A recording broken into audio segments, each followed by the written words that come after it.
क्या आपको भी अब यही लगता है कि इश्क मुर्शद वैसा नहीं रहा जैसे कि वो फजल बख्श के दौर में था, जबकि हमारे यहाँ पर वोटिंग चल रही थी, जैसे कि अभी न्यू गवर्नमेंट इलेक्ट हो चुकी है, वोटिंग का सीन खत्म हो गया है। तो हेलो एवरीवन, तो कैसे हैं आप सब। इश्क मुर्शद की आज के एपिसोड देखने के बाद मुझे तो काफी बोरिंग है। मुझे लगा कि मुझे इस पर वीडियो लाजमी बनानी चाहिए। क्या आपको भी अब यही लगता है कि इश्क मुर्शद वैसा नहीं रहा जैसे कि वो फजल बख्श के दौर में था। अब देखते हैं कि इश्क मुर्शद ऐसा क्यों हो गया है। सबसे पहली वजह, इश्क मुर्शद को लोगों की अटेंशन इसीलिए मिली थी क्योंकि उनको लगा था कि ये कोई पॉलिटिकल ड्रामा नहीं बल्कि एक कॉमिक सीरीज है, क्योंकि इसमें फजल बख्श को ऐड किया गया था, फजल बख्श और फजल बख्श 2.0 को ऐड किया गया था, और वो दोनों कॉमिक कैरेक्टर्स थे, जिसे कह सकते हैं कि कॉमिक बनाने की कोशिश की गई थी। दूसरी बात ये कि इस ड्रामे में पॉलिटिशियंस की टो लगाई गई थी, तो हमें लगता था कि ये बल्ले बल्ले या फिर ये जो एम्बिगुअस बातें कर रहे हैं ये हमारे लिए बहुत ज्यादा रिलेटेबल थी, क्योंकि ये ड्रामा उस वक्त बना था जबकि हमारे यहाँ पे वोटिंग चल रही थी, तो हमें लगा था कि ये ड्रामा बहुत रिलेटेबल है। लेकिन जैसे कि अभी न्यू गवर्नमेंट इलेक्ट हो चुकी है, वोटिंग का सीन खत्म हो गया है, तो लोगों का आहिस्ता आहिस्ता इसमें से इंटरेस्ट खत्म होता जा रहा है, जो कि इसकी मेन रीजन है। उसके अलावा इस ड्रामे की प्रोग्रेस बहुत स्लो है। अगर देखा जाए तो शामिर का पास्ट बहुत आहिस्ता आहिस्ता डिस्क्लोज किया जा रहा है। इवन 28 एपिसोड्स गुजर चुके हैं, लेकिन अभी तक कोई पास्ट के बारे में एज सच प्रोग्रेस नहीं दिखाई गई। हाँ, इस एपिसोड में काफी प्रोग्रेस आई है, लेकिन it is kind of slow. Secondly, मैंने जैसे बोला है कि ये पहले कॉमिक दिखाया जाता था, अब इस ड्रामे में कॉमिक एलिमेंट खत्म हो चुका है। इस ड्रामे में बहुत ज्यादा सीरियसनेस, हाँ, शिब्रा और शामिर का रोमांस तो दिखाया जाता है, जो कि कह सकते हैं कि बहुत सारे लोगों को अच्छा भी लगता है, लेकिन टू सम एक्सटेंट अब ड्रामे में एज सच रहा नहीं है, जिसे पता चलता है कि ड्रामे की स्टोरी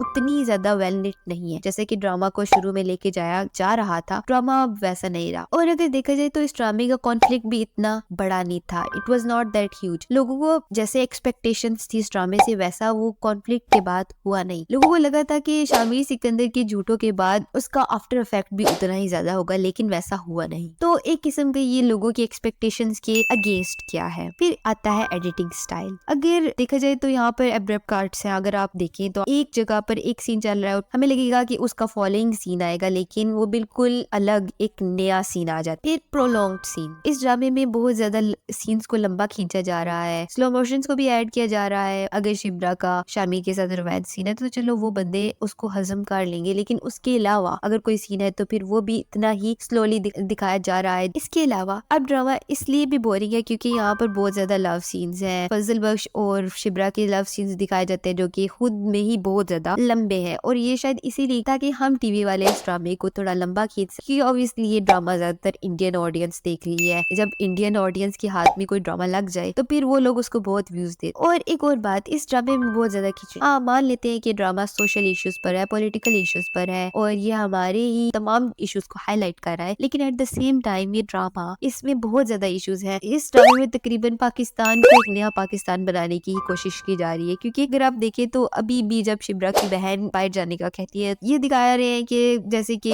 हमारे नौजवान बिकॉज ऑफ जॉबलेसनेस बाहर जा रही है। हाँ, मानते हैं करप्शन हो रही है, जॉबलेसनेस है, बहुत कुछ हो रहा है, लेकिन इस ड्रामे में आप सब कुछ एक खिचड़ी की तरह बनाकर, एक ऑमलेट बनाकर दिखा रहे हैं, और ऑडियंस जो कि इससे उस तरह से रिलेट अब नहीं करती और अब इससे बोर होती जा रही है। सो या मुझे लगता है कि ये वो चीजें थी जिनकी वजह से ये ड्रामा काफी बोरिंग हो रहा है। हाँ, आई होप अब जैसे कि शिब्रा को कत्ल किया जा रहा है तो देखते हैं आगे क्या होगा। मुझे आप कमेंट्स में अपनी राय के बारे में जरूर बताइएगा, क्या ये ड्रामा आपको उस तरह का लगता है जैसे पहले लगता था या फिर नहीं। So that's all for today. I hope you liked my video. Do consider liking, sharing and subscribing to my channel. Bye bye.